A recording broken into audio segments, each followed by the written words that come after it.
इस वीडियो में हम डिस्कस करने जा रहे हैं शॉर्ट टाइप क्वेश्चन जो कंटिन्यू हम करेंगे पार्ट बी। सो उसमें हम पहले डिस्कस करेंगे गाई ग्राफिकल यूज़र इंटरफेस। ये जो गाई है ये हमेशा ये जो टर्म है ये रिलेटेड है ऑपरेटिंग सिस्टम से। ऑपरेटिंग सिस्टम के साथ दो टर्म्स एब्रीवेशन रिलेटेड है। एक तो हो गया GUI गाई, दूसरा है CUI काई। ये भी ऑपरेटिंग सिस्टम हुआ करता था। जो पहले उसकी एग्जांपल है DOS, DOS disk operating system. तो उसमें जो भी एनवायरनमेंट था वो उससे हम कमांड्स लिखते थे और अपना काम करते थे ऑपरेटिंग सिस्टम में। तो उस ऑपरेटिंग सिस्टम के जो फॉर्मेट था उसको हम बोलते हैं CUI काई, कमांड यूज़र इंटरफेस। तो उसका एक शेल यहाँ पर अवेलेबल है विंडोज़ में। आप इस्तेमाल करते हो, आप लिखते हो CMD, कमांड प्रॉम्प्ट आप लिखते हैं, फिर आप एंटर करते हो।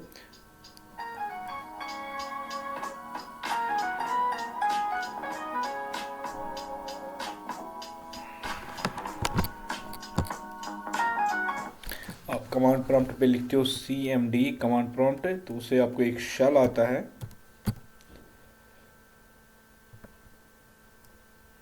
ये है command prompt CUI, command user interface. जो भी हमें ऑपरेटिंग सिस्टम में डॉस में हुआ करता था, हम यहाँ पर लिखते थे कमांड्स, जैसे कॉपी कौन हमने लिखा, फिर फाइल का नाम लिखा हमने।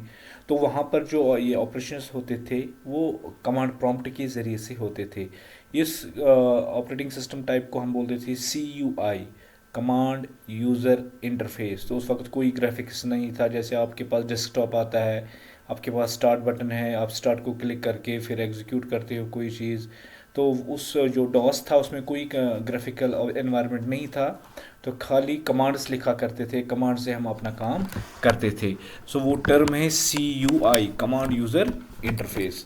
तो अब हमें यहाँ पर एक टर्म है जिसको हम बोलते हैं गाई, क्योंकि हमारे स्क्रीन में जब भी हम ऑपरेटिंग सिस्टम का इस्तेमाल करते हैं या मोबाइल का आप इस्तेमाल करते हो, आपका जो स्क्रीन आता है वो ग्राफिकल आता है। तो इसको हम बोलते हैं GUI, ग्राफिकल यूज़र इंटरफेस। ठीक है, इससे यूज़र इंटरेक्ट करता है, यूज़ करता है उस डिवाइस को जिसके अंदर ऑपरेटिंग सिस्टम होगा गाई type, GUI graphical user interface. जो भी विंडोज़ ऑपरेटिंग सिस्टम है और बहुत सारे ऑपरेटिंग या iOS ऑपरेटिंग सिस्टम है, वो सब के सब है गाई। उसमें ग्राफिक्स का इस्तेमाल करते हैं, हमें कोई कमांड टाइप करने की ज़रूरत नहीं होती है। So graphical user interface is a type of user interface, जो यूज़र इंटरफेस है जो यूज़र इस्तेमाल करता है, that allows user to interact with the computer और software application through graphical elements. ठीक है, इसमें हम जैसे भी कोई आपके पास ऑपरेटिंग सिस्टम होगा जिसमें हम ग्राफिकल एलिमेंट्स इस्तेमाल करें, जैसे आइकन्स है, बटन्स है, विंडोज़ है, ये सारी चीज़ें हम इस्तेमाल करें, या मीनूज़ होते हैं इसके अंदर, rather than text based commands. ठीक है, टेक्स्ट बेस्ड कमांड्स क्या मैंने आपको बताया, CUI, कमांड यूज़र इंटरफेस, जो पुराना था अब हम वो इस्तेमाल नहीं करते, लेकिन उसका शेल इस विंडोज़ के साथ है। जो मैंने अभी दिखाया, आपने CMD किया, कमांड प्रॉम्प्ट आ गया, वो शेल अभी भी इसके साथ इस्तेमाल में आता है। तो ये था हमारे पास जो टेक्स्ट बेस्ड कमांड्स था।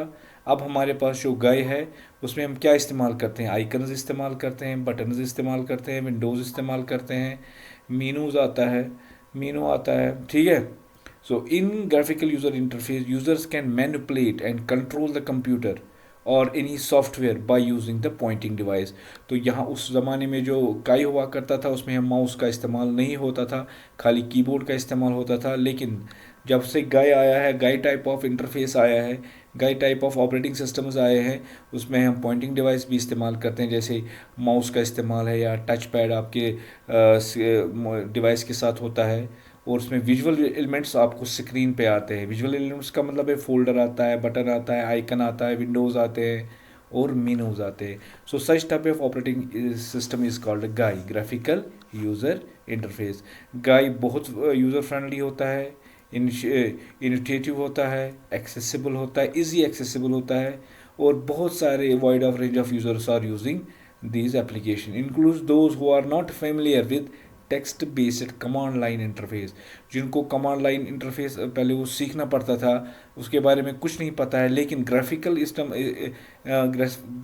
इंटरफेस होने की वजह से any body can use it easily. तो ये यूज़र फ्रेंडली इसलिए है क्योंकि ये सब के सब क्या है, ये यूज़र फ्रेंडली क्यों है, क्योंकि इसमें सारा ग्राफिकल इस्तेमाल किया गया है। ठीक है। Popular operating systems like Windows, Mac operating system और बहुत सारे लाइनेक्स जो एम्प्लॉय करते हैं गाई ग्राफिकल यूज़र इंटरफेस, जिसमें सबका ग्राफिकल स्क्रीन आता है, तब जाके हम इसको क्या बताते हैं, GUI. GUIs are prevalent in productive software, web browsers and multimedia application. GUIs जो है उसमें मल्टीमीडिया, जैसे आप ऑडियो सुनते हैं, वीडियो सुनते हैं, ये मल्टीमीडिया एप्लीकेशन है, या आप वेब ब्राउज़र का इस्तेमाल करते हैं, और जो भी सॉफ्टवेयर आप इस्तेमाल करते हो वो सब के सब क्या है, गाई बेस्ड। ठीक है। काई मैंने आपको बताया कमांड यूज़र इंटरफेस, वो भी आप याद रखेंगे। हाँ, इसका जो मेन रूट होता है ऑपरेटिंग सिस्टम का, वो कर्नल होता है। ठीक है। Kernel is known as the root of an operating system. वो क्यों? क्योंकि जब भी हम इंस्टॉल करते हैं ऑपरेटिंग सिस्टम, फिर जब हम डिवाइस चलाते हैं, ऑपरेटिंग सिस्टम की कॉपी हमारी रैम में होनी चाहिए। क्या होनी चाहिए?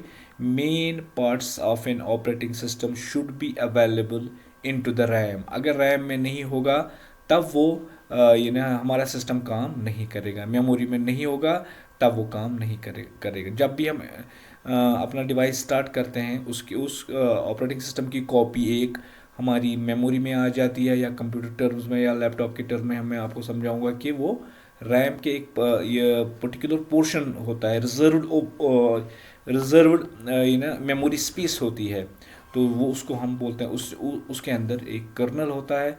कर्नल मतलब main parts of an operating system, जो सॉफ्टवेयर्स होते हैं वो कॉपी हो जाते हैं रैम के अंदर। So kernel is a fundamental component of the operating system that acts as an intermediary between software applications and the hardware of the computer. जो हार्डवेयर हमें चलाना है, यूज़र को इंटरेक्ट करना है डिवाइस के साथ, उसके बाद ऑपरेटिंग सिस्टम का एक मेन पार्ट्स इस्तेमाल होते हैं, उसको हम कर्नल बोलते हैं। It is a core part of the operating system responsible for, ये सब रेस्पॉन्सिबल मेन पार्ट करता है, क्या करता है, मैनेजिंग सिस्टम रिसोर्स। जितने भी आपके डिवाइस के साथ हार्डवेयर रिसोर्सेज है, या आपके पास सॉफ्टवेयर इंस्टॉलर है, उनको सब का सब जो इंटरफेस करता है या चलाने का काम जो है वो कर्नल का होता है। Providing essential services to the software, software को भी चलाता है, ओपन करता है, क्लोज करता है, फिर ये पॉज भी कर सकता है बीच में।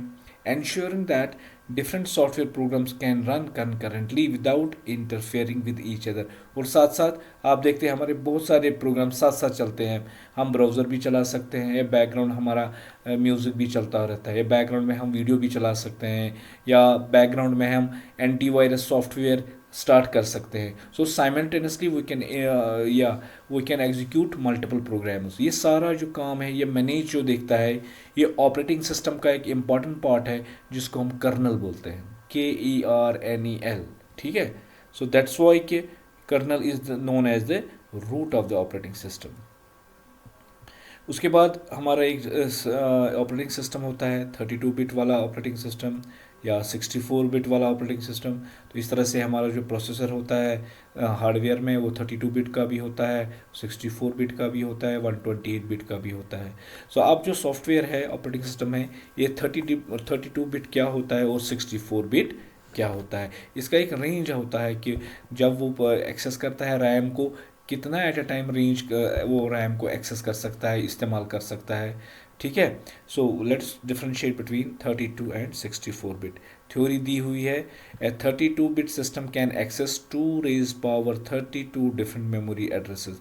जो हमारी मेमोरी एड्रेसेस होती है उसको एक्सेस कर सकता है, कितने मेमोरी लोकेशंस एक्सेस कर सकता है, 2 रेज पावर 30। उसका मतलब है 4 GB ऑफ रैम। ठीक है। सो ये एक प्रॉपर्टी है 32 बिट वाले ऑपरेटिंग सिस्टम की। और फिजिकल मेमोरी एड्रेस, ठीक है, it can access more than 4 GB of RAM also. ये मतलब 4 GB या उससे ज़्यादा भी एक्सेस कर सकता है। अब जो 64 बिट वाला होता है वो कितना एक्सेस कर सकता है, 2 raise power 64 different memory location, that you can say 18 क्विंटलोन्स bytes of RAM, उतना वो एक्सेस कर सकता है। So it is more than 4 GB।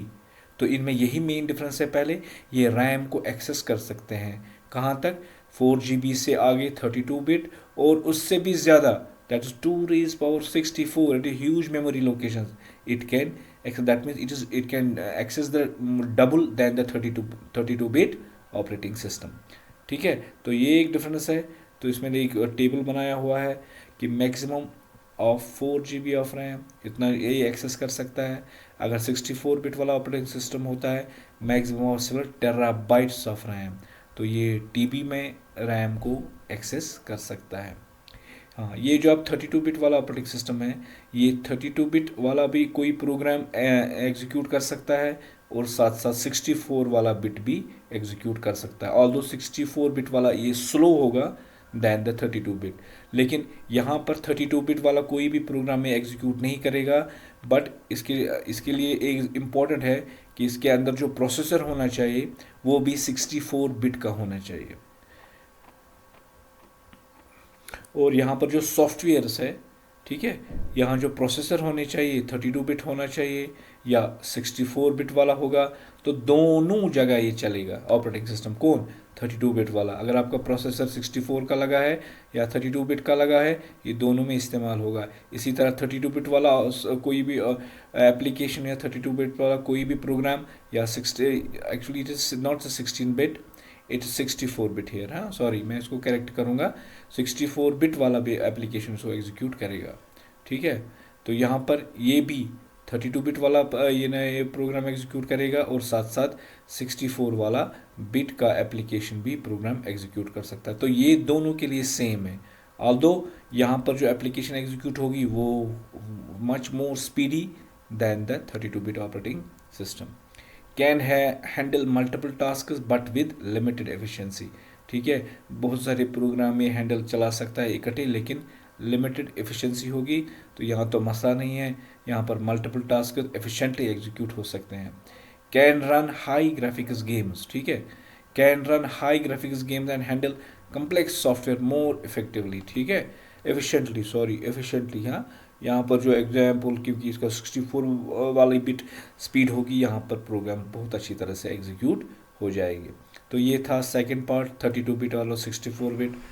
उसके बाद हमारा जो एक डिफरेंस होती है कि ऑपरेटिंग सिस्टम की एक क्वालिटी होती है मल्टी टास्किंग या मल्टी प्रोसेसिंग। तो हमारे पास जो ऑपरेटिंग सिस्टम होते हैं वो मल्टी टास्किंग भी होते हैं और मल्टी प्रोसेसिंग भी होती है। तो इन दोनों में क्या डिफरेंशिएशन है? तो जब हम मल्टीटास्किंग की बात करेंगे, multitasking operating system allows multiple tasks और programs to run concurrently on a single CPU. अगर आपके पास एक सिस्टम है, उसके अंदर बहुत सारे प्रोग्राम एग्जीक्यूट होते हैं, लेकिन उसके अंदर क्या है कि सीपीयू एक ही है, उसको हम बोलते हैं मल्टीटास्किंग। यहाँ पर मल्टी प्रोसेसिंग, हमें मल्टी प्रोसेसिंग समझना चाहिए पहले कि मल्टी प्रोसेसिंग क्या होता है। कि एक सिस्टम में एक से ज़्यादा सीपीयू होंगे, या ये जो सीपीयू है उसमें मल्टीपल कोर्स हो सकते हैं।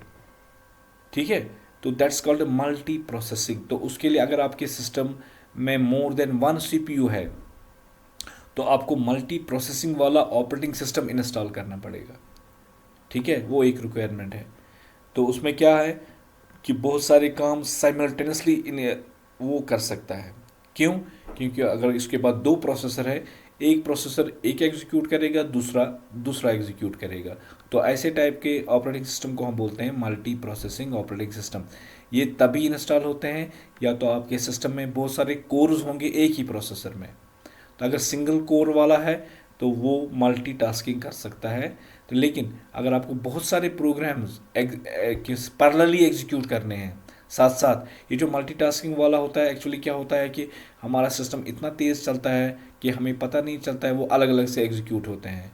तो मल्टीटास्क में यूजुअली टाइम शेयरिंग होता है, टाइम बहुत, क्योंकि प्रोसेसर बहुत स्पीडी होता है तो हमें लगता है वो साथ साथ चलते हैं, लेकिन उसमें जो बैकग्राउंड का कंसेप्ट होता है, दे एग्जीक्यूट्स इन डिफरेंट टाइमिंग। ठीक है, तो हमारे ये जो रेंज होता है प्रोसेसर का वो बहुत कम है, लेकिन प्रोसेसर का जो एग्जीक्यूशन है वो बहुत ज़्यादा है। अब यहाँ पर क्या है, बहुत सारे सीपीयू हो सकते हैं या एक सीपीयू में बहुत सारे कोर्स हो सकते हैं, तब एक अलग अलग कोर अलग अलग एग्जीक्यूशन पैरेलली एग्जीक्यूट हो सकते हैं। So this is what we called here the multi processing operating system.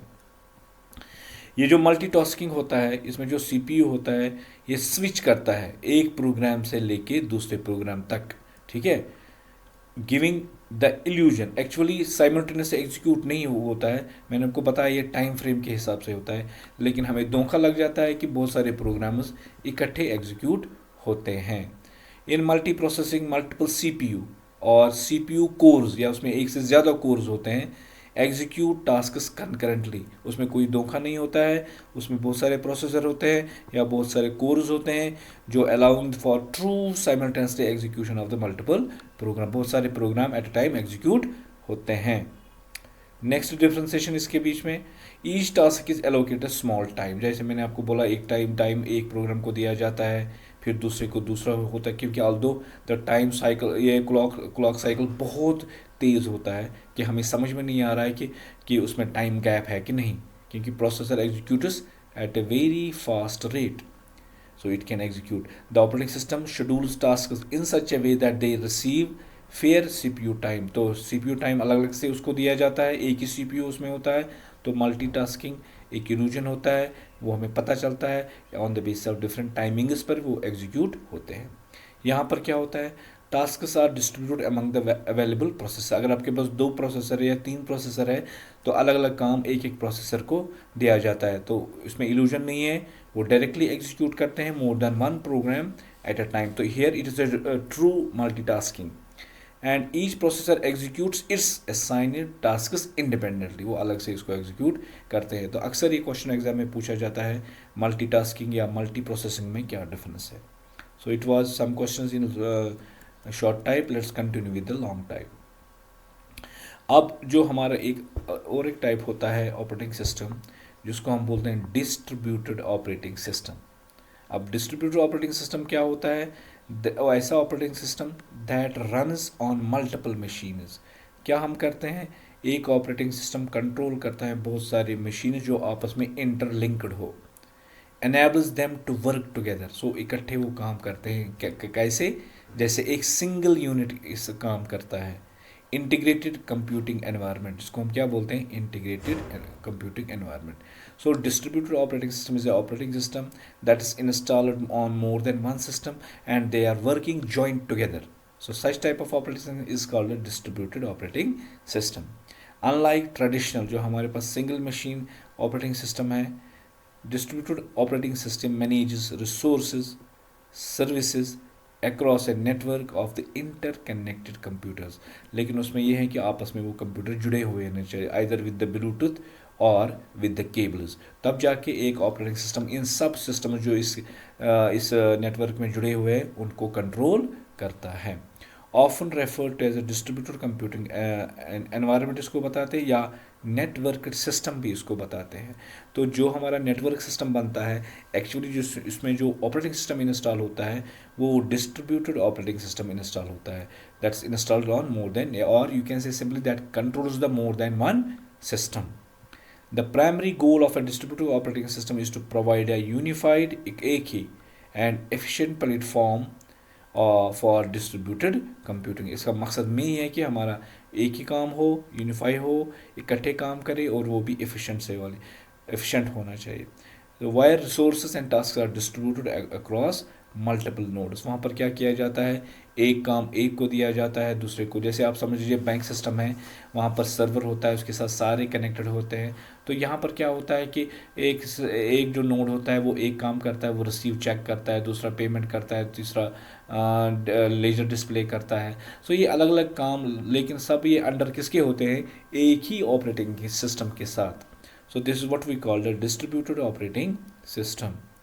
तो उसमें एग्जाम्पल है, Amoeba is one of the distributed operating system, या प्लान 9 फॉर बेल लैब्स, ठीक है, ये एक एग्जाम्पल है जहाँ पर डिस्ट्रीब्यूटेड ऑपरेटिंग सिस्टम इंक्लूड हो गया था। सो ये पहले था अमेवा जो 1980s में स्टार्ट हुआ था, ठीक है, उसके बाद plan 9 for Bell Labs, a distributed operating developed as a successor of Unix operating system था इससे पहले, तो उस पर ये प्लान बनाया गया, दैट्स अ प्लान 9, ठीक है, with the focus of distributed computing and networking transparency.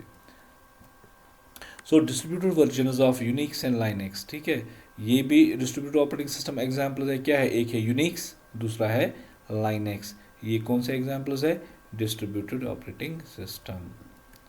तो why are NOS important in networking infrastructure.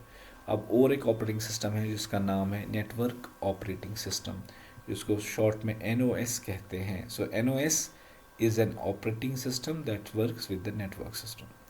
तो ये नेटवर्क सिस्टम जब हमारे साथ सारे सिस्टम्स जुड़े हुए होते हैं, वो क्या करते हैं, वो हमारे नेटवर्क इंफ्रास्ट्रक्चर के साथ क्या इम्पोर्टेंस है।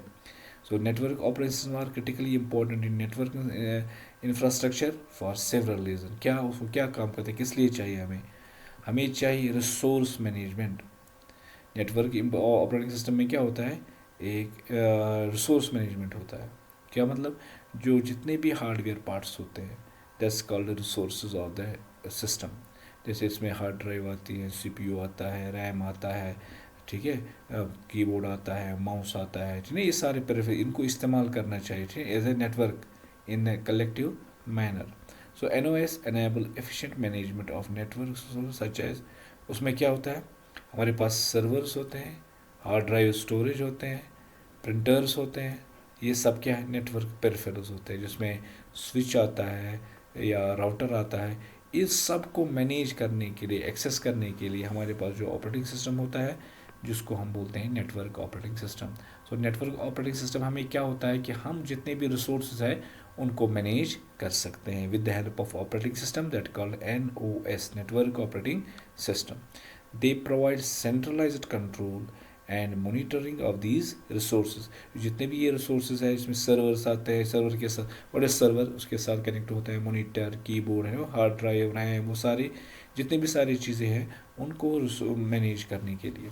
दूसरा, अगर हमें नेटवर्क ऑपरेटिंग सिस्टम में बहुत सारे यूज़र्स साइमल्टेनियसली उसको इस्तेमाल करते हैं, तो दूसरा काम इसका होता है NOS का, user and access control. User को इस्तेमाल करना चाहिए इस, ये जो हार्डवेयर है, जो हमारा सिस्टम है, नेटवर्क है, और साथ साथ वो उसको इस्तेमाल भी करना चाहिए। मतलब एक्सेस कंट्रोल क्या हो गया, ये इलीगल यूज़र उसको इस्तेमाल नहीं करना चाहिए। तो क्या, network operating system enforce user authentication. User authentication क्या होता है, एक्सेस कंट्रोल क्या होता है, एक यूज़र को अपने प्रिविलेजेस दिए जाते हैं। क्या, यूज़र नेम, पासवर्ड या कैप्चा उसके साथ होता है, इसके ज़रिए से हम लॉग इन करते हैं, which are essential for security and data protection. तो एक पर्टिकुलर यूज़र नेम होता है, पासवर्ड होता है, सिक्योर होता है, जिसके ज़रिए से वो यूज़र्स उस नेटवर्क को इस्तेमाल करते हैं। तो यूज़रों को इस्तेमाल करना और उसका एक्सेस कंट्रोल देना, जैसे with the help of user name and password, तो वो सारी चीज़ें यहाँ पर होती है। तो ये वो मैनेज करता है, कौन मैनेज करता है, नेटवर्क ऑपरेटिंग सिस्टम। तो authentic users can access the network, so they ensure only authorized users can access the network resources and data, reducing the risk of unauthorized access। कोई अनऑथराइज्ड होगा उसको वो एक्सेस करने नहीं देता है। तो ये फीचर भी किस में इंक्लूड होती है, नेटवर्क ऑपरेटिंग सिस्टम। उसके बाद फाइल एंड प्रिंट सर्विसेज। तो हम जब भी नेटवर्क ऑपरेटिंग सिस्टम बनाते हैं, एक नेटवर्क बनाते हैं, हम उसमें एक ही प्रिंटर लाते हैं। क्या, एक बड़ा सा प्रिंटर रखते हैं जो नेटवर्क पे से जुड़ा हुआ हो, तो फिर जितने भी यूज़र उसके साथ अटैच है, वो सब के सब इस प्रिंटर को शेयर करते हैं। तो सब के सब एक ही प्रिंटर से प्रिंट आउट निकालते हैं। तो ये फैसिलिटी कैसे हमें अवेल होती है, हमारे पास जो ऑपरेटिंग सिस्टम का रोल है वो इसमें भी है। हम फाइल शेयर कर सकते हैं, सभी नोड्स वो फाइल एक्सेस कर सकते, कोई फाइल है वो सब के सब एक्सेस कर सकते हैं। ये कैसे पॉसिबल है, it is because of the network operating system. तो नेटवर्क ऑपरेटिंग सिस्टम हमें क्या करते देता है कि जितने भी सर्वर है, स्टोरेज है, प्रिंटर है, उनको रिसोर्स मैनेजमेंट, तो हब उनको मैनेज करता है। उसके बाद यूज़र एंड एक्सेस कंट्रोल होता है, authorised users can access it. उसके बाद फाइल एंड प्रिंट सर्विसेज इसमें होते हैं, वो सब के सब शेयर कर सकते हैं। NOS offer file and print allowing users to share files. आप आपस में शेयर फाइल्स कर सकते हो, जैसे आप देखते हैं व्हाट्सएप में हम फाइल करते हैं, ऑडियो करते हैं, वीडियो करते हैं, तो फाइल सो व्हाट्सएप ग्रुप में वो सारा कुछ शेयर सब यूज़रों के पास होता है। And print document across the network, तो जो भी आपको प्रिंट निकालना है वो नेटवर्क के ज़रिए से ही उस प्रिंटर पर निकल जाता है। सो ये सर्विस भी अलोकेट कौन करता है? Network operating system, so within a organisation. उसके बाद है directory services. NOS often include directory service that centralise user account management and resource organisation. क्या इसमें एक डायरेक्टरी होती है जिसको हम बोलते हैं एक्टिव डायरेक्टरी, ठीक है। तो एक्टिव डायरेक्टरी के ज़रिए से हम कोई भी फाइल शेयर करते हैं, तो जो एक्टिव डायरेक्टरी होती है वो शेयरेबल टू ऑल यूज़र्स होती है। तो अगर किसी ने एक फ़ाइल है तो सबको सब शेयर कर सकते हैं यूजिंग द नेटवर्क ऑपरेटिंग। अब हमें पेन ड्राइव में कॉपी करने की ज़रूरत नहीं है कि हर किसी को यूज़र को दे देंगे कि ले लो पेन ड्राइव और इस्तेमाल करो। अगर किसी यूज़र ने इसको मॉडिफाई किया तब जाके वो उसके पास नहीं पहुंचता है। तो एक्टिव डायरेक्टरी में क्या होता है, सारे फाइल्स होते हैं जो सब यूज़र्स शेयर करते हैं। उससे क्या फ़ायदा है, अगर किसी ने उस फाइल को मॉडिफाई किया तो सबको मिलेगी मॉडिफाइड फाइल, तो उसको फिर से कॉपी करने की ज़रूरत नहीं है। सो ये एक्टिव डायरेक्टरी सर्विस का कंसेप्ट आया जिसको हम बोलते हैं एलडैप, ठीक है। सिंपलीफाई यूज़र एडमिनिस्ट्रेशन, उसे हम यूज़र को एडमिनिस्ट्रेट करते हैं या वहाँ से ही फाइल सारी को शेयर करते हैं, या किसको, या पॉलिसी एनफोर्समेंट, किसको इस्तेमाल करना है किसको नहीं, किस यूज़र इस्तेमाल कर सकता है, हम वहीं पर रेस्ट्रिक्शन डाल सकते हैं कि ये यूज़र वन इसको इस्तेमाल नहीं कर सकता है। तो ये सारी जो पॉलिसीज़ है ये सेट होती है इसी नेटवर्क ऑपरेटिंग सिस्टम के ज़रिए, जिसमें वो एक डायरेक्टरी बनाता है जिस दैट्स कॉल्ड एलडैप, जो उसके ज़रिए से हमारी सारी रेस्ट्रिक्शंस एनफोर्समेंट प्रोवाइड होती है। और उसके बाद है बहुत इंपॉर्टेंट पार्ट जो सिक्योरिटी होती है, तो वो भी NOS प्रोवाइड करता है, ठीक है।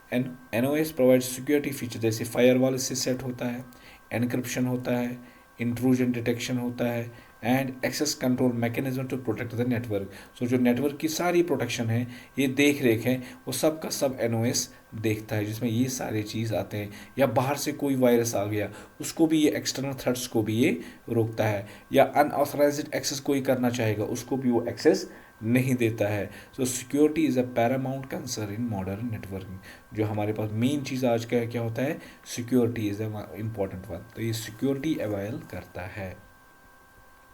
तो बाकी आप देख सकते हैं इसमें, वो देख सकते हैं बैकअप है इसमें, जैसे शाम को काम किया बैंक ने, उसके बाद बैकअप उठाना होता है, तो ये बैकअप, ये नेटवर्क ऑपरेटिंग सिस्टम आपको बैकअप फैसिलिटी प्रोवाइड करता है। उसके बाद डेटा रिकवरी, अगर कभी आपका डेटा करप्ट हो गया आप इसको रिकवर करके भी देता है, ये फीचर भी इसमें आ जाती है। तो नेक्स्ट पॉइंट है ऑपरेटिंग सिस्टम के मेन फंक्शंस क्या है। तो मैं आपको, आप अपने वर्ड्स में भी इसको रीड कर सकते हैं। ऑपरेटिंग सिस्टम जो होता है वो पूरे हार्डवेयर को पहले मैनेज करता है, पहला काम यही। अगर हमें ऑपरेटिंग सिस्टम नहीं इंस्टॉल्ड होगा तो हमारा device as a black box है। तो जैसे हमारी ह्यूमन बॉडी से सोल बाहर निकालेंगे, क्या ह्यूमन बॉडी काम कर सकती है? बिल्कुल भी नहीं कर सकती है, ठीक है। तो इसी तरह जो हमारे बॉडी का जो इम्पोर्टेंट पार्ट है काम करने का, जो करवाता है, वो है हमारा सोल। इसी तरह जो कंप्यूटर है, जो हमारा हार्डवेयर डिजिटल डिवाइस है, उसके अंदर जो ऑपरेटिंग सिस्टम होता है, it acts as a soul of that device. So हमारा सोल पूरे सब को मैनेज करता है, हमारा ब्रेन मैनेज होता है, हार्ट मैनेज होता है, लेग्स, आर्म्स, जितने भी बॉडी है, हमारा पेट, जितने भी सारे सिस्टम्स हैं, वो सब के सब काम करते हैं जब हमारी बॉडी के अंदर सोल होगा। जो ही सोल बाहर निकलता है तो हमारी बॉडी पार्ट कोई भी काम नहीं कर सकता है, ठीक है। तो इसी तरह यहाँ पर जो मेन पार्ट है, जो ऑपरेटिंग सिस्टम है, जब भी वो इंस्टॉल होता है तो हमारा डिवाइस काम करने के लायक बन जाता है, अदरवाइज़ वो काम नहीं करेगा। तो ये मेन फंक्शंस हैं। उसमें क्या होता है, जैसे हमारा ब्रेन है, ऑपरेटिंग सिस्टम प्रोसेस मैनेजमेंट करके देता है। ये जो कंप्यूटर के अंदर CPU होता है, CPU के जितने भी काम हैं, उसको जितने भी काम करने हैं उसको काम देना है, कौन सा काम एग्जीक्यूट करना है, उसके बाद कौन सी फाइल को प्रोसेस करना है, कौन से प्रोग्राम को प्रोसेस करना है, ये सब का सब ऑपरेटिंग सिस्टम करके देता है। तो पहला काम उसको बोलते हैं प्रोसेस मैनेजमेंट। क्या? क्रिएशन, किसी चीज़ को क्रिएट करना, किसी प्रोग्राम को क्रिएट करना, शेड्यूल, टाइमिंग, कब वो एग्जीक्यूट करेगा, ये ऑपरेटिंग सिस्टम प्रोसेसर को देता है। या कब उसको क्लोज होना, टर्मिनेट, उसको ये ना एग्जीक्यूशन में जो फिर उसको जैसे क्लोज करता है, ख़त्म करता है, क्लोज करता है, ठीक है, मेमोरी से क्लोज करता है। ये काम किसके है? ऑपरेटिंग सिस्टम के। तो ऑपरेटिंग सिस्टम पहला काम करता है सीपीयू के लिए, जो सारे उसको काम देता है, फिर ये ना एग्जीक्यूट करवाता है, उसके टाइमिंग सेट करता है कब इसको एग्जीक्यूट होना है, ठीक है, या इवैक्यूएशन करना है, वहाँ से प्रोग्राम को क्लोज करना है। ये जो प्रोसेस है ये कौन देखता है? Operating system. And this is called the first task that's done by the operating system, and that's for the processor CPU के लिए। उसको हम क्या बोलते हैं? Process management. ये प्रोसेस को, कोई भी प्रोग्राम को सिंक्रोनाइज करता है और कम्युनिकेशन भी करता है। कौन करता है? Operating system. सो यही ऑपरेटिंग सिस्टम जो है, बहुत सारे टास्क्स एलो होते हैं for multiple processes to run concurrently. अगर हमें बहुत सारे काम, प्रोग्राम्स चलाने हैं प्रोसेसर के ज़रिए से, तो वो जो मल्टीटास्किंग जो फीचर है, बहुत सारे प्रोग्रामों को अलग अलग टाइम स्लाइस देते हैं, क्योंकि प्रोसेसर का जो एग्जीक्यूशन टाइम होता है वो बहुत फास्ट होता है। तो उससे हमें पता चलता है कि हमारे बहुत सारे काम इकट्ठे हो रहे हैं, ठीक है। तो ये सारे जो काम हैं ये कौन करवाता है? सीपीयू से। That is the operating system. तो ऑपरेटिंग सिस्टम का मेन काम क्या है? Process management. इसको आप समझो, बहुत इंपॉर्टेंट क्वेश्चन है।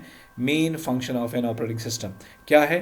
Process management. जितने भी प्रोग्राम्स है, जितने भी सारी चीज़ें हैं, अपने वर्ड्स में भी आप लिख सकते हो। मल्टीटास्किंग ऑपरेशन है, किसी प्रोग्राम को क्रिएट करना, उसको शेड्यूल करना, उसको टर्मिनेट करना, ठीक है, उसको कम्युनिकेट करना या सिंक्रोनाइजेशन करना, ये सब काम कौन करता है ऑपरेटिंग सीपीयू के लिए? Operating system. So that's called the process management. हमारा जो प्रोग्राम जो भी एग्जीक्यूट होता है वो रैम में एग्जीक्यूट होता है। क्या?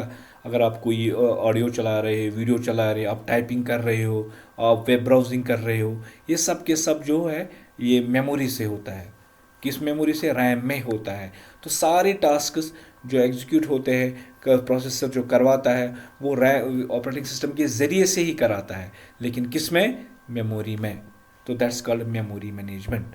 एक प्रोग्राम आपने स्टार्ट किया, ओपन किया, तो वहाँ वो कहाँ पर आएगा? वो रैम में। किस जगह आएगा? किस मेमोरी लोकेशन पे से आएगा? ये सारा कुछ देख रेख जो है ये ऑपरेटिंग सिस्टम करता है। जो सेकंड टास्क है इसकी, that's called the memory management. So memory management में क्या होता है? Allocation and deallocation of memory resources to processes. तो ये जो रैम की जगह, रैम में किस जगह प्रोग्राम रहेगा, तो allocation of memory, allocation of space that is given to any program into the RAM, it is decided by the operating system, and such term is here called the memory management. ये actually virtual memory होती है, management होती है। जैसे for example आपका एक बड़ा सा प्रोग्राम है 2 GB का, लेकिन आपको है या 10 GB का कोई प्रोग्राम आप एग्जीक्यूट कराना चाहते हैं, तो एट अ टाइम आपके पास रैम जो है वो 4 GB है। तो ये सारा कुछ कैसे मैनेज होता है कि 10 GB का प्रोग्राम 4 GB तो में तो नहीं चलेगा। एक वर्चुअली, एक धोखा वाला मैनेजमेंट होता है कि जितना ज़रूरत होगा उतना ही वो डिस्क से कॉपी होकर रैम में आता है। जो ही आपने वो चल गया, उस प्रोग्राम को जो एग्जीक्यूट हो गया उसको वहाँ से इवैक्यूएट करता है, तो दूसरे पेज वो वहाँ से लाता है। इससे हमें पता चलता है कि 10 GB का ही प्रोग्राम चलता है। अदरवाइज हमारे पास रैम कितनी होती है? 4 GB की होती है। तो ये हमें वर्चुअल मेमोरी मैनेजमेंट का, जिसमें पेजिंग एंड सेगमेंटिंग का होता है कि एट ए टाइम जो रैम में जो डेटा आता है वो छोटे छोटे सेगमेंटों में आता है, in the form of pages आता है रैम में। तो जो पेज एग्जीक्यूट होता है वो रैम से बाहर हो जाता है और नया पेज आ जाता है। इससे हमें पता चलता है कि हमारा पूरा प्रोग्राम एग्जीक्यूट होता है। अदरवाइज एट अ टाइम वो सारा प्रोग्राम मेमोरी में लोड नहीं होता है, वो पेज बाई पेज आता है। Execute evacuate, execute evacuate. तो इसी तरह अगर आपको 20 GB का भी प्रोग्राम होगा वो एग्जीक्यूट रैम 4 GB पे ही एग्जीक्यूट होगा या 1 GB पे ही एग्जीक्यूट होगा। तो हम इसलिए बताते हैं जितनी हमारी रैम ज़्यादा होगी उतना हमारा सिस्टम, उसकी परफॉर्मेंस इंक्रीज होगी। तो जितनी कम होगी उतनी स्लो होगी, उतनी परफॉर्मेंस डाउन होगी, because of the reason of virtual management concept. ठीक है। और यहाँ पर मेमोरी प्रोटेक्शन भी हो जाती है। अनऑथराइज्ड एक्सेस किसी को रैम या मेमोरी से नहीं दिया जाता है। तो memory management is another important task that is done by the operating system. ठीक है। थर्ड इंपॉर्टेंट टास्क जो ऑपरेटिंग सिस्टम करता है कंप्यूटर के अंदर, दैट इज फाइल मैनेजमेंट। अब जब ये क्या फॉर एग्जाम्पल आपने वर्ड में एक टाइपिंग की, फिर आप इसको सेव करते हो। सेव कहाँ पर करते हो? या रैम में सेव करते हो, ये सॉरी रैम में तो टाइपिंग होता है, पेन ड्राइव में, हार्ड ड्राइव में, या आपने कहा कि क्लाउड स्पेसिंग में सेव करूँ। ये सेव करने के लिए आपको प्रोग्राम या कैसे कौन करके देता है? ये ऑपरेटिंग सिस्टम ही करके देता है। आप टाइपिंग कर रहे हो, ये ऑपरेटिंग सिस्टम ही आपको करके देता है कि रैम में आपको जो टाइपिंग आप कीबोर्ड से करते हो या माइक से बोलते हो वो रैम में चला जाता है, फिर आप उसको सेव करते हो। तो रैम के जो कंटेंट्स है वो जो फाइल में होते हैं, आप हार्ड डिस्क में उसको स्टोर करते हो। तो ये कहा जाता है फाइल मैनेजमेंट सिस्टम। आप यहाँ पर ऑपरेटिंग सिस्टम के ज़रिए से कोई भी फाइल को डिवाइस में सेव कर सकते हो, वहाँ पर डिलीट कर सकते हो, ओपन कर सकते हो, या उसके अंदर राइट कर सकते हो। ये सारी जो काम है, जो एक्सेल ऑफ फाइल परमिशंस जो होते हैं, रीड करना, राइट करना, डिलीट करना, ये जो एक्सेस परमिशंस होते हैं, ये सब के सब कौन देता है? Operating system. So another important task that is done by the operating system is called the file system management. Please ये क्वेश्चन इंपॉर्टेंट है, इसको आप याद रखिएगा। उसके बाद डिवाइस मैनेजमेंट है। आपका कीबोर्ड चलता है, आपका मॉनिटर चलता है, आपका ये ना माउस चलता है, आपकी हार्ड ड्राइव चलते हैं, आप एक्सटर्नल हार्ड ड्राइव चलाते हो या प्रिंटर चलाते हो, ये सब का जो काम है ये ऑपरेटिंग सिस्टम करके आपको देता है। उनके साथ राब्ता करना, उनको एक्सेस करना, उनसे आप इस्तेमाल करते हैं यूजिंग द या कीबोर्ड का इस्तेमाल, माउस का इस्तेमाल, ये सब ऐसे नहीं चलता है जब तक कि वहाँ पर ऑपरेटिंग सिस्टम नहीं हो। तो ऑपरेटिंग सिस्टम का अनदर टास्क है that's called managing input output device. जितने भी इनपुट आउटपुट डिवाइसेस है वो सब मैनेज करता है, and that's called the device management. ये भी किसका काम है? ऑपरेटिंग सिस्टम का काम है। उसके बाद यूज़र इंटरफेस, जो यूज़र अब इस्तेमाल करता है उसके सामने क्या आता है? आपके स्क्रीन आता है गाई। आपका जो डेस्कटॉप है उसमें जो आइकन्स हैं, आप उसको डबल क्लिक करते हो, सिंगल क्लिक करते हो, राइट क्लिक करते हो, ये सब जो ऑपरेशंस होते हैं ये ऑपरेटिंग सिस्टम के ज़रिए से ही होते हैं। तो आपके पास या तो गाई होगा, CLI कमांड लाइन इंटरफेस भी कहते हैं इसको, या CUI भी इसको कहते हैं, कमांड यूज़र इंटरफेस। तो आपके पास जैसे मैंने CMD बताया आपको, CMD आपने किया, फिर आपके पास स्क्रीन आ गया, आप वहाँ पर कमांड्स कीबोर्ड से टाइप करते हो। ये कमांड्स कैसे पॉसिबल है कि टाइप होते हैं? ये ऑपरेटिंग सिस्टम के ही ज़रिए से होते हैं। ये सब सारा जो मैनेज करता है, जितना भी यूज़र इंटरफेस करता है, इनके साथ इंटरेक्ट करता है सिस्टम के साथ, तो वे सब का सब कौन करता है? Operating system. तो handling user input and interactions, ये सारे के सारे जो कौन काम करता है? Operating system. और लास्ट में सिक्योरिटी, पूरे सिस्टम का सिक्योरिटी, फायरवॉल, फाइल्स को प्रोटेक्ट करना, हाइड फाइल उसको करना, बाकी चीज़ जितने भी ऑथराइजेशन है या ऑथेंटिकेशन है, ये सब का सब जो काम है ये किसका है? ऑपरेटिंग सिस्टम का। हमारा सिस्टम तभी डिवाइस तभी सिक्योर हो जाता है जब इसकी प्रोटेक्शन कौन लेता है, कौन जिम्मेदार होता है? Operating system. सो ये इंपॉर्टेंट टास्क है, फंक्शंस है ऑपरेटिंग सिस्टम के। क्या? प्रोसेसर मैनेजमेंट या प्रोसेस मैनेजमेंट कहते हैं, या मेमोरी मैनेजमेंट। उसके बाद file system management, device management, user interface, और सिक्योरिटी एंड एक्सेस। ठीक है। तो ये था एक इम्पॉर्टेंट क्वेश्चन जो आपको करना है। तो उसके बाद है ऑपरेटिंग सिस्टम के बहुत सारे टाइप्स है अवेलेबल है इन द इंडस्ट्री। ये जो कंप्यूटर इंडस्ट्री है इसमें बहुत सारे टाइप के ऑपरेटिंग सिस्टम अवेलेबल है। पहले पहले बहुत एक इम्पॉर्टेंट ऑपरेटिंग सिस्टम हुआ करता था बैच ऑपरेटिंग सिस्टम। तो उसमें क्या होता था? बहुत सारे काम, वो जैसे फॉर एग्जांपल एक काम होते हैं कंप्यूटर के अंदर, उनको एक लाइन में ग्रुपिंग किया जाता था। फिर जो पहला काम है वो एग्जीक्यूट होता था, फिर दूसरा काम, फिर तीसरा काम, फिर चौथा काम। यहाँ पर साइमल्टेनियसली काम नहीं होते थे। Such type of operating system is called group operating system, या the better name is here batch operating system. ये क्या करता था? ये एक ग्रुप बना था, बैच बनाता है। जैसे आपके स्कूल में आपके बैचेस बनाए जाते हैं, नॉन मेडिकल अलग किया जाता है, मेडिकल वाले अलग किए जाते हैं, आर्ट्स वाले अलग किए जाते हैं, कॉमर्स वाले अलग किए जाते हैं, तो उनका बैचेस बन जाता था। तो सेम इज़ हेयर। फिर वो अलग फॉर नॉन मेडिकल के एग्जीक्यूशन होता था, जो क्लासेस होते हैं, इसी तरह कॉमर्स के क्लास एग्जीक्यूट होते थे, हैं। तो इसी तरह यहाँ पर जो ऑपरेटिंग सिस्टम का कंसेप्ट है that's called batch operating system, जो सीरियल ऑर्डर में फिर एग्जीक्यूट होता है विदाउट मैनुअल इंटर। फिर आप उसको कोई भी अगर कोई इंपॉर्टेंट टास्क होता है ना, you have to wait for that. So batch में वन बाय वन एग्जीक्यूशन होता है। तो यूज़र्स क्या करते थे, सबमिट जॉब करते थे, जो जैसे बहुत सारे यूज़र नेटवर्क में हैं, उसने भी एक ने प्रिंटिंग का काम दिया, किसी ने डाउनलोड का काम किया दे दिया, किसी ने सेंड का काम दे दिया। तो ये सारी जॉब्स क्यू में रखते हैं, फिर जाके वन बाय वन एग्जीक्यूट होता है। So such type of batch operating is called the batch operating system. उसकी एक अब तो इस्तेमाल नहीं होता है वो, तो उसका एक एग्जाम्पल था IBM OS 360।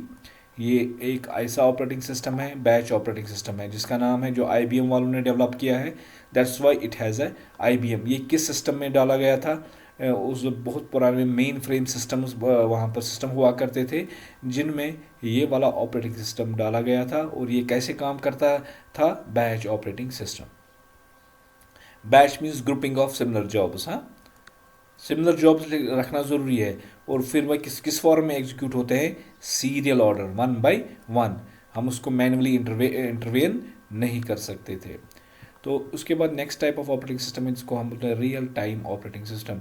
तो ये टाइम ऑपरेटिंग सिस्टम जो है, ये टाइम के हिसाब से चलता है। अब जैसे हर किसी जॉब को एक एक पर्टिकुलर टाइम दिया जाता है कि जब वो एग्जीक्यूट होगा तो इस टाइम में एग्जीक्यूट होता है।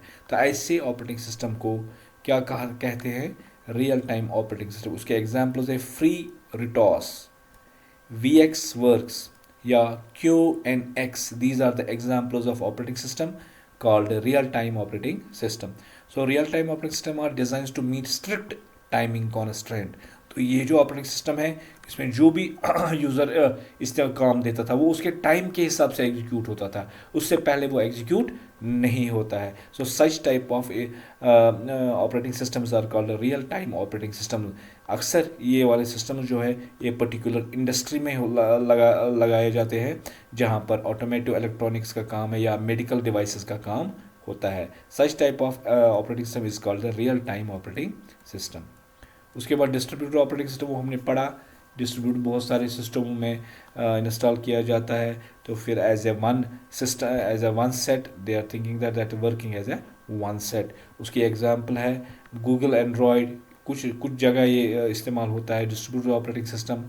एमोइबा है, प्लान 9 है, जो इससे पहले मैंने आपको दिया। बेल लैब्स के ऑपरेटिंग सिस्टम एग्जांपल्स है, जो एज क्या है, डिस्ट्रीब्यूटेड ऑपरेटिंग सिस्टम। उसके बाद नेटवर्क। सो नेटवर्क जो है, बहुत सारे उसमें ऑपरेटिंग सिस्टम्स है, बहुत सारे डिवाइस है जो एज ए नेटवर्क में काम करते हैं, जिसमें नोवेल नेटवर्क है, उसके बाद विंडोज़ सर्वर है हमारे पास, या लाइनक्स है। ये सब के सब कौन से हैं, नेटवर्क में सबको कोऑर्डिनेट रिसोर्स को with in A one network इस्तेमाल होता है। So that's called network operating system. इसी तरह मोबाइल ऑपरेटिंग सिस्टम है, जो मोबाइल्स पे चलता है, that's design for smartphone, tablets या मोबाइल डिवाइस पे।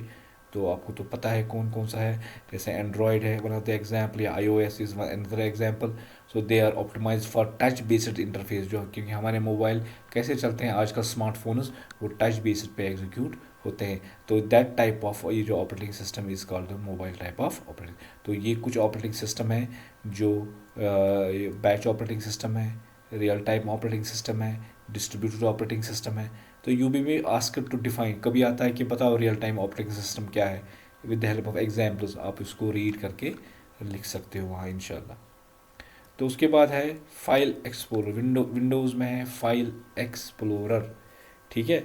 तो इससे हम क्या करते हैं, फाइल एक्सप्लोरर, जैसे हमने देखा कि यहाँ पर मैं क्लिक कर रहा हूँ नीचे में, विंडोज़ एक्सप्लोरर भी कहा कहते हैं इसको। इसको फाइल एक्सप्लोरर, यहाँ से हम फाइल्स को मैनेज कर सकते हैं।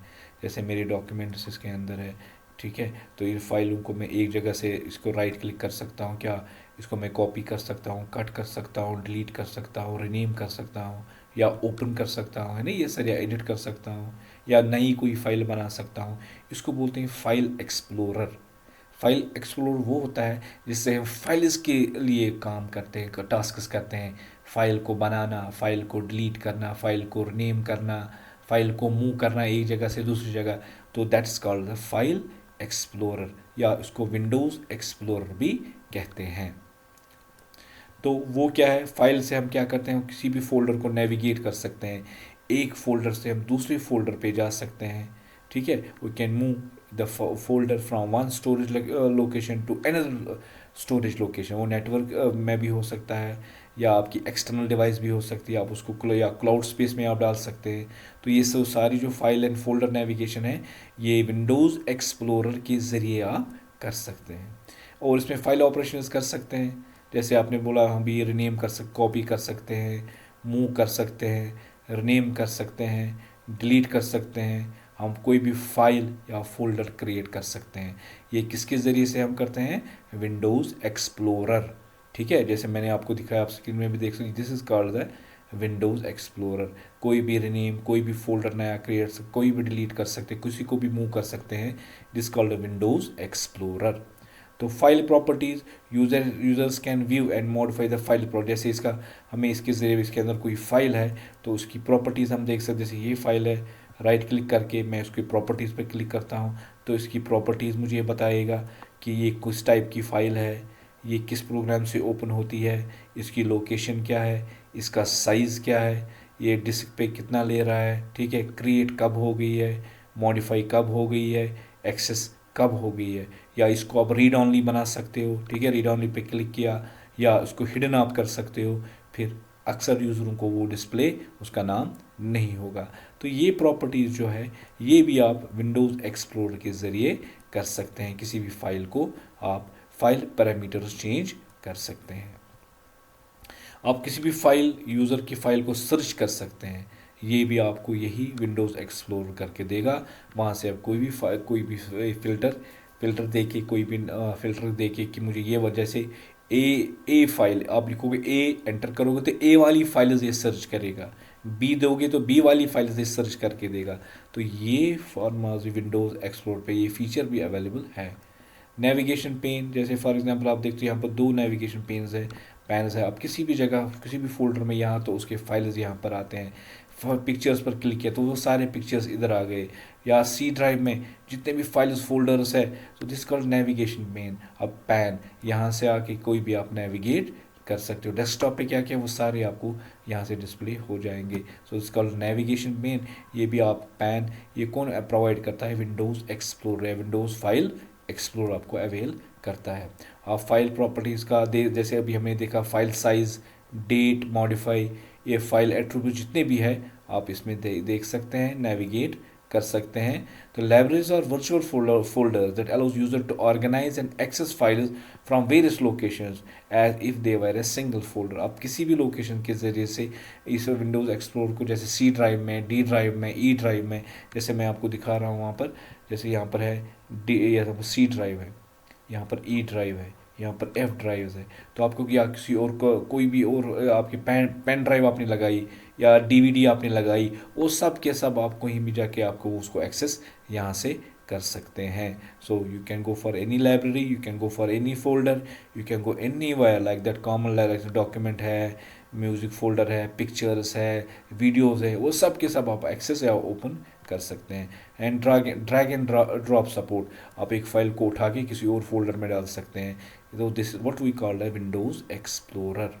ठीक है, तो विंडोज़ एक्सप्लोर में अब अक्सर होता है फाइल मैनेजमेंट। फाइल के रिलेटेड जितने भी ऑपरेशंस हैं, फोल्डर के रिलेटेड जितने भी ऑपरेशंस हैं, वो सब के सब आप विंडोज़ फाइल एक्सप्लोर में करते हैं। That's why it is simply also called the file explorer. ठीक है, और उसके बाद नेक्स्ट जो है हमारा होगा control panel. Control panel is meant for managing the hardware devices as well as program. अगर आपने कोई प्रोग्राम इंस्टॉल किया है, आप उसको ये नहीं, कंट्रोल पैनल के ज़रिए से ही वहाँ पर उसको अनइंस्टॉल कर सकते हैं, रिमूव कर सकते हैं। कोई हार्डवेयर पार्ट है उसको रिमूव कर सकते हैं, ऐड कर सकते हैं। तो ये जो सारी चीज़ें हैं, माइक्रोसॉफ्ट ऑपरेटिंग सिस्टम जो प्रोवाइड करता है आपको विंडोज़ कंट्रोल पैनल। ठीक है, सो आप यहाँ से कंट्रोल पैनल में जा सकते हैं, क्लिक किया, देन ये है आपका कंट्रोल पैनल। तो कंट्रोल पैनल में आप क्या क्या कर सकते हैं, आप यूज़र्स को मैनेज कर सकते हैं, कोई नया यूज़र आप ऐड कर सकते हैं, so that your system could be used by any other user. ठीक है, नेटवर्क इंटरनेट जितने भी सारी सेटिंग्स है यहाँ की जाती है। हार्डवेयर, कोई भी हार्डवेयर आइटम उसको ऐड कर सकते हैं या रिमूव कर सकते हैं यहाँ से। आप यहाँ पर लैंग्वेज या रीजन या क्लॉक का टाइमिंग, जितनी भी सारी चीज़ें हैं उसको चेंज कर सकते हैं। और you can suggest any simple, you can easy access to any program जो यहाँ पर होगा, या कोई भी प्रोग्राम अपने सॉफ्टवेयर को ये लगाया है। जैसे मैं क्लिक कर रहा हूँ, जैसे इस सिस्टम के अंदर कोई मुझे अनइंस्टॉल प्रोग्राम करना है, तो जैसे मैं क्लिक कर रहा हूँ तो मैं यहाँ प्रोग्राम ढूंढूंगा कि उसको मुझे ख़त्म करना है, जितने भी इंस्टॉल प्रोग्राम है तो उसको मैं क्लिक करके फिर यहाँ पर अनइंस्टॉल बटन आता है, उसको मैं अनइंस्टॉल कर सकता हूँ। तो मतलब यहाँ पर हार्डवेयर को भी मैनेज किया जाता है कंट्रोल पैनल में, और जो इंस्टॉल्ड प्रोग्राम्स होते हैं तो यह उनको भी मैनेज किया जाता है। So this is what we called as a control panel. So control panel is a centralised system utility. ठीक है, ये सेंट्रल सिस्टम यूटिलिटी है किसमें, Microsoft Windows operating that provides a GUI configuration graphical user, क्योंकि हमें कोई command याद देने की, सारे का ग्राफिक्स है, सारा कल जो हमारा ये है ये जो ऑपरेशंस है ग्राफिकली होता है। हम क्लिक यहाँ पर करते हैं, यहाँ क्लिक करते हैं, उसको राइट क्लिक करके अनइंस्टॉल कर सकते हैं, चेंज कर सकते हैं, रिपेयर कर सकते हैं। तो कोई कमांड याद रखने की ज़रूरत नहीं है, आप किसी भी जगह क्लिक करके आप वापस पहुँच जाते हो मेन पैनल में। तो वहाँ पर हार्डवेयर के रिलेटेड या नेटवर्क का कोई इशू होगा, आप उसको सेट कर सकते हैं, या यूज़र का कोई इशू है, यूज़र नया बनाना है, क्रिएट करना है, रिमूव करना है, उसको परमिशन ख़त्म करने हैं, ये सारे के सारे, या उसकी सिक्योरिटी या पूरे सिस्टम की यहाँ पर, या सिस्टम का बैकअप उठा सकते हो आप। अगर आपको इंपॉर्टेंट फाइल्स है आप यहाँ से बैकअप उठा के उसको रिजर्व स्पेस में डाल सकते हो। ये सारे की चीज़ें हम क्या कर सकते हैं कंट्रोल पैनल में, इसमें हम कॉन्फ़िगर कर सकते हैं। और मैनेजिंग वेरियस सिस्टम सेटिंग्स, क्या क्या, हार्डवेयर डिवाइसेस या सॉफ्टवेयर कंपोनेंट्स की बहुत सारी सेटिंग्स हम इसको कर सकते हैं। This is what we called Windows control panel. ठीक है, तो विंडोज़ कंट्रोल पैनल से हम सारी हार्डवेयर की वो सेटिंग्स कर सकते हैं, प्रोग्रामों की सेटिंग कर सकते हैं, ये सारी चीज़ें हम कर सकते हैं। ये था फंडामेंटल पार्ट क्या था विंडोज़, जब बहुत पहले विंडोज़ से आया तो इसके साथ साथ ये कंपोनेंट ऐड हो गया जिसको हम बोलते हैं कंट्रोल पैनल। बहुत सालों से ये चल रहा है, ये स्टार्ट हो गया विंडोज़ 8 से, फिर कंटिन्यू चल रहा है, अभी विंडोज़ 10 में भी है, 11 में भी कंटिन्यू चल रहा है।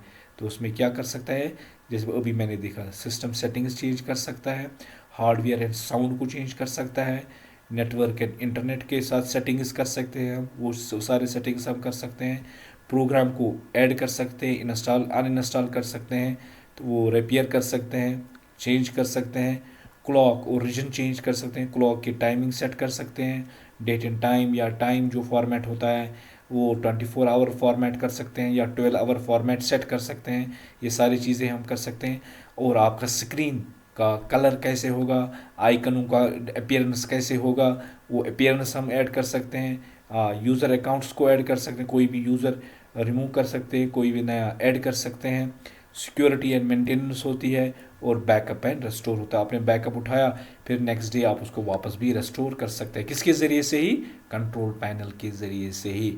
तो कंट्रोल पैनल के लिए ज़रिए से हम फाइल्स को कॉन्फ़िगर कर सकते हैं, हार्डवेयर को भी कॉन्फ़िगर कर सकते हैं। तो this was all about your this chapter, जिसको हम ऑपरेटिंग सिस्टम चैप्टर बोलते हैं। तो ये आप इसी तरह से जो मैंने आपको गाइड किया इसमें ये सारे क्वेश्चंस आप करोगे, इंशाल्लाह सारे 100% क्वेश्चंस आपको एग्ज़ाम में से निकलेंगे इस चैप्टर के भी। आई होप आपको जो मैंने बताया वो समझ में आया होगा। तो खुदा हाफिज़, अस्सलामु अलैकुम रहमतुल्लाह।